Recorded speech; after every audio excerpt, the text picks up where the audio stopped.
I'm here with Nick Meima with Starting Over Divorce, where he works with men and women who are coming out of a divorce so they can make their life better the second round. So we're going to have this interview, and I hope to learn a lot, and I hope you will too. So, Nick, what is it that you do that's, well, we'll just start there. What is it you do? So primarily what I do is help people through that critical phase that's so emotionally turbulent for people, to help them through that so that they can get on their feet emotionally and start navigating into their responsibilities, whatever they are. And more than that, with the tools and insight that they gain from the program, to start beyond survival, moving into a way that they can thrive that they never have before. Right. That's what I'm oriented to. So how's that different from the way most people handle divorce? Well, most people handle divorce by figuring they just have to get through it. Yeah. So they don't get any therapy, they don't go to any divorce recovery workshop, such as what I offer, so denial is a major factor for most people. And some method of numbing, emotionally numbing, is what they choose. It could be anything from alcohol or drugs or exercise or food or television, Facebook, you name it, they'll do it. And sometimes multiples, not just one. Right. So most people do that, and so they end up in a situation where they are alive, they are somewhat functional, and what they then do is go into a second relationship. They go into another relationship. And it's not a relationship that they ought to be in, because it's just not something that they can easily navigate. And most of the time those relationships don't work.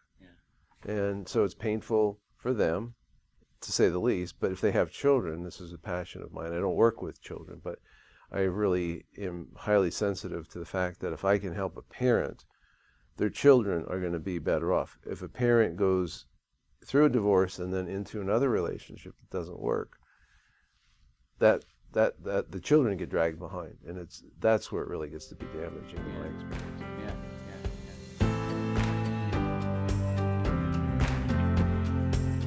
So great question. How does what I do help people going through a divorce? So just a quick thing. The divorce is arguably the most stressful event, if not the most stressful event that a person can go through. Right. So how is it that they can gain some ability to pull themselves together, so to speak? I myself went through a divorce. I was married for 20 years and then was divorced. To me, it felt like I was crawling on the floor emotionally. Yeah.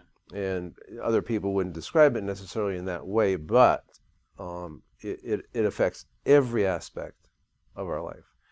And when somebody has a job, their job's going to suffer. Yeah. They're simply not going to perform well. They're going to be absent a lot.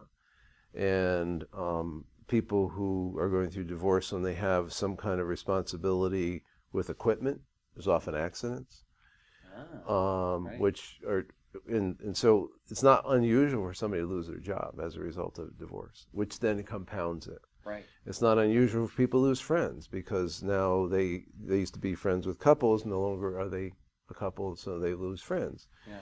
And now, for the first time maybe in their life, they're really looking for emotional support, and they didn't have the kind of relationships that was possible to get before. Right. Now, and they may not have zero experience asking for it. Right. So they're floundering.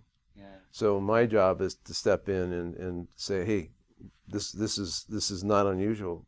I know a lot about what you're feeling. I've gone through this with a lot of people. And here's a program that step by step can walk you through it, so you can come out the other end feeling good about yourself and having a positive outlook and tools to keep on moving with that. Yeah.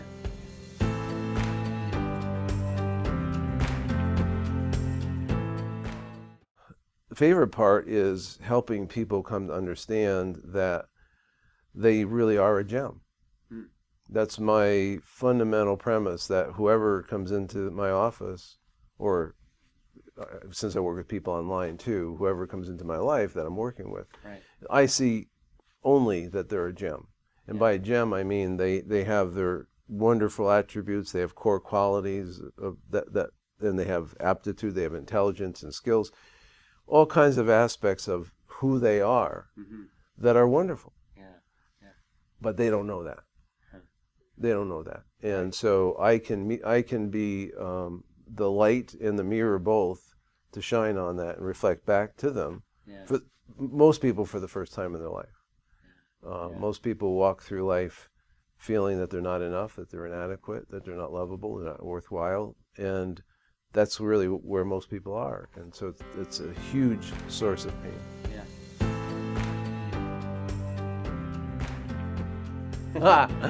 What keeps me up at night? Fortunately,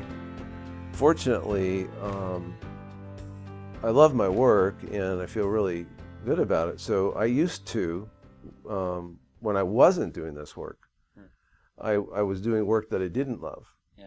And so there's two reasons that I was kept awake. I was worrying about how to make that business work. And I wasn't doing work that I love to do, and so there was always that longing, that tearing at the fabric of who I was, saying, "Hey, this is not working. Wake up." You feel like you found it? I feel like I found it. Nice. Absolutely. Yeah, I love what I do. Great. Absolutely love what I do. So it's a 10-week program. They're online. I do it with folks who are on screen with me. Everybody in the class sees the fellow students and me. It's live, it's interactive, it's not we're just hearing me. So it's like we're all in the same room. Or multiple screens on your screen. Right. Everyone can see everyone. And so it really provides the same. Once you get past that first week or so, just adapting to it, it's very much like being in the classroom with real people sitting in chairs, and you get to see when they're fidgeting, you get to see when they're uncomfortable, you get to see when they're not sure, you get to see when they're kind of frowning, like there's a question brewing or not understanding. So it's all live, and people really do get to know each other. Whether it's in person or online, and the fact that we're all going through this together, meaning the students are, lends a sense of support. Like it's a big deal. And then when one person asks a question, might not have been a question that I thought of, but it's a question that was underneath, and it's really helpful. So unlike therapy, where a person comes in, sits down, and there's no structure to the process. Every week they come in and they talk about whatever they want to talk about, and the therapist or the counselor or whatever will just respond to that, whatever it is that they're coming in with. This is structured. And the structure, this is a program that I have a platform that I built on that's over 45 years old, that Bruce Fisher, who wrote the book Rebuilding When Your Relationship Ends, which is the best book, in my opinion, for folks going through relationship ending. It's now just going to its 4th edition. That's the book that I use as a textbook. Bruce helped develop the original curriculum, and he also developed a standardized self-test, which I have on my website. And it's a self-test that really helps a person ascertain, how am I doing with my self-esteem? How am I doing with letting go emotionally with my spouse or my ex-partner? And a person steps into week 1, and then we deal with some fundamental issues, and week 2 we look at your behaviors, what's working and what's not working. Most people have no clue because they've never looked at, this is who I am. They've never unbundled it. And then we do in week 3 deal with grief. Everybody has grief. It's such a loss at so many different levels. And then anger is week 4. Everybody has some feeling of anger, so we teach a lot of new things about anger. In week 5, we look at masking. And everybody who is not feeling good about themselves will put up some masks to hide that from other people. I'm okay. Or I can handle it, I'm tough, and whatever it is that the masks are. And then week 6, how do you build self-esteem? Most people have no real understanding. They've just been drifting through life. Week 7 is love. We talk about love. Most people have never really reflected on, well, exactly what is it? I say I love you. At least I said it to someone. But what did I mean? Right. And when they said it to me, what did they mean? And so what did my parents, if they said it? So it's really coming to an understanding of love, and number one, understanding what it is. But first and foremost, it's coming to understand that I gotta love me. Right. And most people have the understanding that I gotta love you. Right. And that of course doesn't work well. And so getting that turned, and in week 8 we look at forgiveness. And forgiveness of self, forgiveness of others, and asking where we need to for forgiveness. Right. We also look at purpose, and when we have no esteem, when we have no awareness of all this emotional upheaval and how to resolve it, but once we get past that, then we are asking a question: what is the purpose of my life? Yeah. And most people have never asked that. Right. So now Right. we move into that, and the last 2 weeks of the seminar are in intimacy. Yeah. The deepest longing, in my understanding, is the longing to be intimate with somebody emotionally. Right. And most people have no clue how to do that. Yeah. Nobody's ever taught them. Nobody's ever talked about it. Right. So those 2 weeks are really in-depth working with an understanding of Yeah. intimacy. Wow, this would be a great premarital class. I mean, It would be. Many of my students have said, many have said, I wish I'd known this when I was in junior high or high school. Right. Right. And certainly a premarital class, yeah. So do you have any just off-the-cuff advice for somebody who's watching this, thinking about it? Maybe not. I don't want you to say, "Come do the thing." I mean, but You can say that. yeah, come do this. They're struggling. They've come out of a divorce. They're living alone, except maybe they have the kids going back and forth, and they're wondering, "What have I done? Who am I supposed to be?" Where's a good place to start? So I think the most important thing to do is look in the mirror in the sense of what is it that I contributed to that relationship not working? That's a tough question.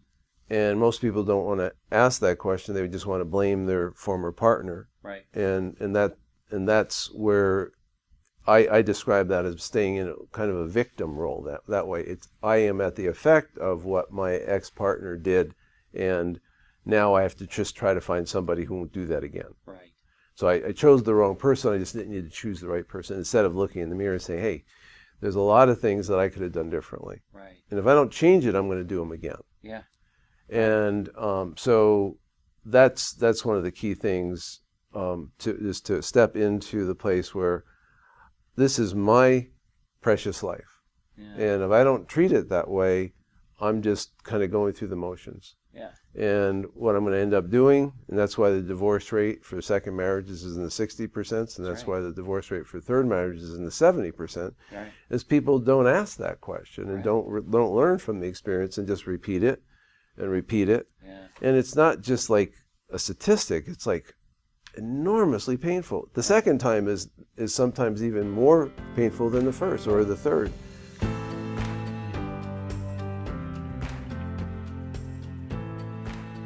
What I offer to people is there's some folks who psychologically are not equipped to be a partner, and that's running around, so to speak, is what they're going to do their whole life. Yeah. Other people, though, have an affair not just because they wanted to, quote, betray or cheat on the marriage, but because there was a desperation that there were certain needs that they were not getting met inside of the marriage. Right. So that's where I go back to, okay, what did I contribute to this happened? And if I just want to blame the partner that had the affair and make it all about them, then I will stay in the victim role, because for the rest of my life it was their fault. Right. But if I can say, wait a minute, and this has happened oftentimes where students come in and they start that way, and then they realize, wait a minute, I wasn't offering emotional intimacy. Yeah. I was controlling, Right. or I was always the weak one, always pulling on him or her. Right.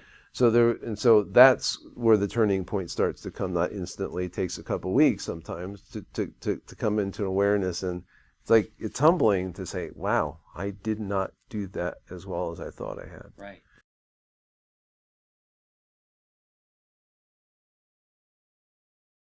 So, great question. So, the number one, they can recommend the book Rebuilding When Your Relationship Ends By by Bruce Fisher. Bruce Fisher. Okay. Part of the reason is that book, gives them a sense of what's possible beyond where they are. Right. Second, on my website, the self-test is something that people can just take. They'll get the results, and if they want, they can provide a phone number, and I can talk with them. Okay. They can call me. I'm glad to interact with them, find out where they are, what their needs are, and how they might fit in. Right. So either any of those ways. Okay. Mm-hmm. So I'm going to let you tell everybody how they can contact you and the full name of the company and the program and your name and phone number. Okay. Whatever else. So afterdivorcesupport.com is the website, afterdivorcesupport.com, and obviously you can go to the website. There's blogs in this video, apparently. And then there's also the self-test, as I mentioned. And there's also, I have a 21-day self-compassion, self-acceptance. I call it a daily reminder, and it's just helping, because in my experience going through this process, so critical to become more and more compassionate with self and more accepting of where I am. Right. And we need support for that. Right. Do you take phone calls? Take phone calls. You want to put your phone number out there? 720-524-3664. 720-524-3664. Yeah. And your website one more time. Afterdivorcesupport.com. All one word. All one word. And they would be talking to you, and your name is? Nick Meima. All right. Yeah. Thanks, Nick. Buddy, thank you. All Great right. to spend time with you. You too. Yeah.